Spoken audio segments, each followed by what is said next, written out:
আসসালামু আলাইকুম সুপ্রিয় দর্শক, দেখতে পারতেছেন হঠাৎ বৃষ্টি, প্রচন্ড বৃষ্টি, পাহাড়ি বন্যায় ধুবড়া অঞ্চল গুজগাঁও গ্রামে এলাকাবাসী খুব বিপাকে জীবনযাপন করতেছে।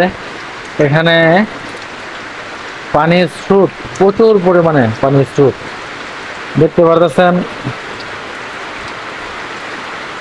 এই হলো পানির অবস্থা। এত দ্রুত গতিতে পানি বাড়তেছে, মনে হইতেছে যে অচিরেই যে ঘরটার মধ্যে আমি দাঁড়িয়ে আছি এই ঘরের মধ্যে পানি উঠে যাবে। আর ওই যে ঘরটা দেখতেছেন ওটার মধ্যে পানি উঠে গেছে অলরেডি। আর ওই ঘরেরটাও দেখতেছেন ওটার মধ্যে পানি উঠে গেছে। আর এলাকাবাসী অনেকের ঘরের মধ্যে এখন পানি। আবার কারো কারো ঘর উঁচু, অনেক উঁচু করে নির্মাণ করা, যার দরুন তাদের ঘরে এখনো ওঠা নাই। তো এত ভয়াবহ বন্যায় কবলে পড়ে গেছি হঠাৎ, কোনো কিছু গুছিয়ে ওঠার শুধু সামর্থ্য হয় নাই। তারপর যতটুকু সম্ভব গুছানোর চেষ্টা করতেছি যে এই অবস্থা থেকে বাঁচার জন্য। উপরেও সেফ না, নিচেও সেফ না, নিচে পানি, উপরে বৃষ্টি। এই অবস্থায় দিনকাল আমাদের চলা হইতেছে।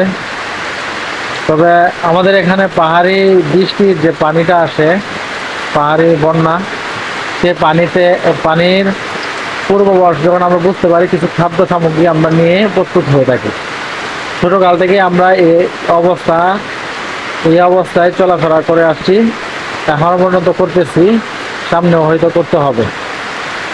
তো এই অবস্থা থেকে মুক্তির জন্য যে উদ্যোগটা নেওয়া যেতে পারে, এই সকল অঞ্চলের নদীর পাশ দিয়ে বড় বাঁধ নির্মাণ করার মাধ্যমে, যে বাঁধটা নদীর সাইডে যে বসতিগুলো আছে, এই সাইডের বসতিগুলোর মধ্যে পানি আসবে না, এরকম একটা বাঁধ নির্মাণ করলে হয়তো এটা প্রতিরোধ হওয়া সম্ভব।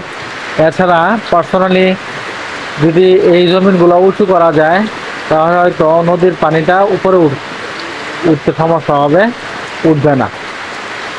তো আমাদের জন্য দোয়া করবেন।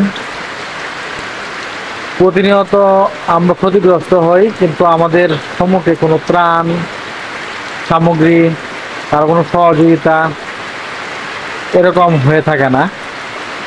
আর দীর্ঘকাল ধরে এইভাবে চলে আসছে।